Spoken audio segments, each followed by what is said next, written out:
Mes amis, alors avant Shabbat, une petite inspiration que je voulais partager avec vous. Et comment je vais titrer ma petite vidéo? Le Yetzer Hara. Mais quelle merveille! Le Yetzer Hara, mais quelle merveille! Ça paraît tout bête, hein? Fou! Eh oui, vous savez, si on rentre réellement dans la profondeur de la chose, quand on sait que tout est une création de Kadosh Baruch Hu, tout est une création d'Hachem. Et dans le Yetzer Hara, on dit, c'est une des plus belles créations, c'est ce que j'ai pu entendre un jour dire. Et j'ai analysé la profondeur de ce message, effectivement. Maintenant, moi, Léon Yehuda, j'ai envie de dire, le Yetzer Hara, quelle merveille! Essayez d'analyser avec moi, juste un instant, qu'est-ce qui se passe quand le Yetzer Hara, on va dire, nous attaque? Vous savez, on est là, on est en train de marcher, on est joyeux, on chante, on se promène, et badaboum, d'un coup, une mauvaise nouvelle, une pensée négative, quelque chose qui vous perturbe complètement, et boum, tout s'écroule, et ça y est, on voit que du noir, on est mal, on se demande, mais pourquoi? Qu'est-ce que j'ai fait? Et pourquoi ci? Et pourquoi ça? Toutes les questions qu'on se pose, en fait. Le Yetzer Hara, il arrive sans qu'on s'y attend. Sans qu'on s'y attend, badaboum. Et alors, qu'est-ce qu'il est puissant? Qu'est-ce qu'il est puissant? Il est à la limite. On peut dire que c'est l'Himalaya. C'est un sommet qu'on ne peut pas atteindre. Tellement la force qu'il a, le Yetzer Hara. On ne peut pas l'atteindre. Alors, pour ceux qui ne savent pas ce que ça veut dire, Yetzer Hara, en hébreu, bien sûr que ça veut dire mauvais penchant. Il y a le Yetzer Hara et le Yetzer Hara Tov, c'est le bon penchant. Donc, imaginez sans arrêt ce qui se passe dans ma vie. Il n'y a rien qui va. Une rencontre, ça a échoué. La parnassa, il n'y a rien que je dis et je vois que du mauvais. Alors moi, j'ai envie d'approfondir ce sujet. Moi, ce que j'ai envie de dire, je le compare, vous savez, avec quoi, le Yetzer Hara? Avec un coach. Un coach. On appelle ça un coach de nos jours. Avant, ça n'existait pas, maintenant, oui. Ce n'est pas un thérapeute, un coach. Imaginez simplement un sportif. On va prendre un boxeur. Je prends un boxeur, hein, comme au hasard. Un boxeur qui s'entraîne pour devenir puissant, pour faire un combat très important dans les poids lourds. Qu'est-ce qu'il va faire? Il va s'entraîner. Et le coach, qu'est-ce qu'il va faire? Son entraîneur. Il va le prendre, il va dire, mets les gants de boxe et on va commencer. Allez, vas-y, tape maintenant. Et tape. Et l'autre, qu'est-ce qu'il fait? Son entraîneur, son coach. Il va y aller de la même manière, il va lui taper dessus de toutes ses forces. Et l'autre, il va s'en prendre des coups de poing. Des coups de boxe, des coups de gants de boxe. Il va en prendre et ça va faire mal. Seulement, psychologiquement, on va dire, mais c'est du sport. Alors que la personne, c'est des coups physiques qu'il prend. C'est des coups de poing, pac, ça part dans la tête et ça fait mal, croyez-moi. Mais ça fait rien. On n'a pas mal, pourquoi? Parce que c'est du sport. Alors moi, j'ai envie de vous dire tout simplement, si le Yetzer Hara devenait notre coach, si Kadosh Baruch Hu, si Hachem nous a mis ce Yetzer Hara justement pour tout simplement nous faire grandir, pour tout simplement nous faire comprendre que dans ce monde, c'est un combat à chaque seconde. C'est pour nous faire comprendre que nous, Juifs, en particulier, pourquoi? Parce que le Yetzer Hara, nous, on connaît le sens du Yetzer Hara. C'est tout simplement pour nous faire marcher justement dans cette colline, cette montagne infranchissable, mais un jour on va y arriver, et on y est en plein. On y est en plein, on est au sommet de l'Himalaya, ça y est, vous vous rendez compte? On a fait 3500 kilomètres, on a fait pour monter 3500 ans, on y est, les enfants, ça c'est la bonne nouvelle. Alors vous savez, le Yetzer Hara, quand on le regarde de loin, on devrait lui dire merci, parce que le Yetzer Hara, il nous empêche tout simplement de comprendre l'orgueil, l'ego. Calme-toi, petit. Calme-toi, tu es en train de t'envoler, là. D'ailleurs, j'avais fait une vidéo, ça s'appelait « La maladie de la montgolfière ». À tous ces gens-là qui ont réussi, vous savez, vite, du jour au lendemain, ils réussissent. Ils sont rien du tout, ce sont des balayeurs. Moi, je prends toujours comme exemple le balayeur parce que j'adore balayer moi-même. Ça rend propre, ça lève toutes les impuretés. Et en même temps, le balayeur, c'est celui qu'on considère le moins. Le balayeur, c'est celui qu'on lui dit même pas bonjour quand on le croise. Et pourtant, je dis souvent, peut-être c'est lui le Mashiach. Alors vous savez, je prends le balayeur en référence, pourquoi? Parce que le balayeur, il essaie toujours d'être humble, parce que déjà par son métier, et en même temps, euh, il sait que son regard, malheureusement, de tous les gens autour de lui, ont tendance à le rabaisser, et lui, il garde cette humilité, ça c'est merveilleux. Alors moi je vous disais, cette maladie de la montgolfière, c'est quoi? C'est ceux qui malheureusement du jour au lendemain réussissent. Ils réussissent, voilà, ils réussissent dans la vie, réussir. Ça veut dire réussir. Hein. Pour moi, réussir, c'est quand on se lève le matin, quand on a fait Modé Annie, et là, on a remercié Hachem de nous redonner la vie, ça, c'est réussir. Après le reste, il n'y a plus rien, on ne craint plus rien.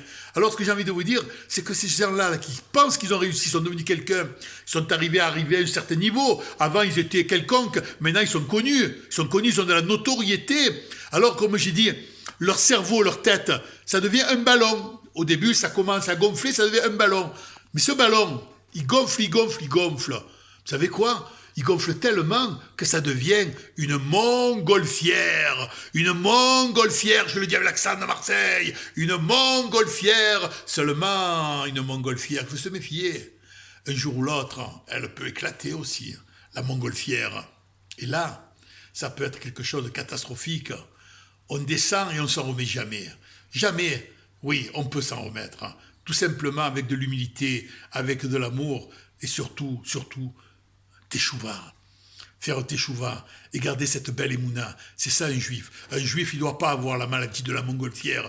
Un juif, il faut qu'il reste un balayeur. Et un juif peut être le rave, il peut être l'homme d'affaires, il peut être l'homme le plus célèbre du monde, l'artiste, si on veut, alors que ce métier d'artiste dans la Torah, ça ne fonctionne pas.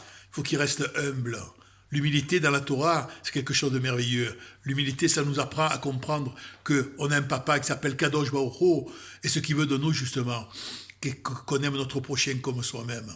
Voilà, je reviens à mon sujet principal qui s'appelle le Yetzer Hara. Le Yetzer Hara, tout simplement, il nous permet de comprendre à chaque instant qu'on peut chuter, qu'on peut tomber, et qui va être là. Seulement, nous, on a un gros bouclier merveilleux, un bouclier extraordinaire qui s'appelle la Torah. La Torah, c'est un bouclier qui nous protège de tout. Et si on a compris qu'on reste connecté à la Torah d'Israël, qui est un diamant, je dis d'ailleurs quand ma chère sera là, le mot Torah peut-être représentera quelque chose qu'on n'a pas notion, ni conscience de ce que ça va être. La Torah, les gens, ils croient que c'est la religion. Tu es dans la Torah, tu es religieux. Et je profite de cette vidéo encore une fois, mais avec gentillesse et pas avec arrogance, à tous mes frères, les rabbinim, je vous en prie, je vous en supplie, je ne sais pas quoi vous dire, arrêtez de prononcer le mot religieux. Le mot religieux, c'est pas du tout la Torah, c'est pas du tout la Torah. Religieux, c'est pour les musulmans, pour les chrétiens. Nous sommes le peuple de la lumière. La Torah, c'est les paroles, ce sont les paroles de Kadosh Baruch Hu, ce sont l'écriture d'Hachem. La Torah, il y a de l'humour. La Torah, il y a beaucoup d'amour. La Torah, c'est tout simplement un enseignement pour être, plus que le bonheur, je dis bien, plus que le bonheur, être serein dans ce monde. C'est ça, la Torah. La Torah, c'est quelque chose que quand on y goûte, on se demande si dans ce monde, il y a quelque chose de plus fabuleux, tellement que c'est quelque chose qui nous transcende. La Torah nous fait sortir des larmes d'émotion. La Torah, c'est un amour que celui qui n'a pas connu la Torah, qui ne peut pas imaginer ni comprendre. Alors, j'ai envie de vous faire comprendre que la Torah, c'est merveilleux. Et le Yetzer Hara, remerciez chaque jour Hachem de nous envoyer le Yetzer Hara, justement, pour nous rendre costauds. C'est de la thérapie gratuite. Hachem nous envoie le Yetzer Hara, un coach gratuit, ça vaut cher un coach. Moi, je connais un coach, vous devez le connaître aussi, il est très connu. Et il entraîne les célébrités, il coach. Des fois, c'est 1 000 € la séance. 1 000 €, alors que chez nous c'est gratuit. Nous on a eu un Serrara gratuit, c'est extraordinaire. Prendre des codes Kadosh Baruch Hu, il nous tout fait gratuit, il nous fait tout gratuit. Et nous on est là à se plaindre, on n'est pas content. Et voilà, et tu sais, moi j'en ai marre. Et arrêtez de vous plaindre. Qu'est-ce qu'on dit? Rabbi Nachman dit une chose extraordinaire, merveilleux. En plus de la joie, bien entendu, qu'il faut avoir à chaque instant et tous les jours. Il dit quelque chose de fabuleux par des mots. C'est pour ça que Rabbi Nachman va être le chef d'orchestre pour toute l'humanité quand ma chère va être là. Rabbi Nachman, il dit on n'a pas le droit, c'est interdit de vieillir. On déconne comme c'est beau. Ça veut dire que dans la Torah, chaque fois que tu as un an de plus, tu rajeunis d'un an. C'est merveilleux ça. Oh, j'ai 67 ans, je viens de naître, c'est un bébé. Pour ça qu'Hachem va m'envoyer une future femme jeune certainement, et des enfants, j'espère aussi. En tous les cas, ce que j'ai envie de vous dire, c'est que quand on se lève le matin, quand on a fait Modéani, et on sait qu'on est juif, je peux vous dire que milliardaire, ça n'a pas sa place. C'est plus que ça encore. Et en plus, on est en train de vivre quelque chose qui n'a jamais existé dans ce monde. Juste là, maintenant, la Géoula. Elle est là, elle n'est pas palpable comme on l'a jamais senti. Et c'est l'unanimité, tout le monde le ressent fortement. Hachem nous envoie cette senteur, cette kétorette dans notre âme. Et on est en train de vivre quelque chose de merveilleux. Alors renforçons-nous tous. Faisons tous, je dis toujours, cette chaîne. Chacun de nous représentons un maillon de cette chaîne extraordinaire qui s'appelle le Ham Israël. Arrêtons de voir l'autre d'un œil différent ou de travers parce qu'il a fait comme ça. Le Harizal, il dit quelque chose d'extraordinaire.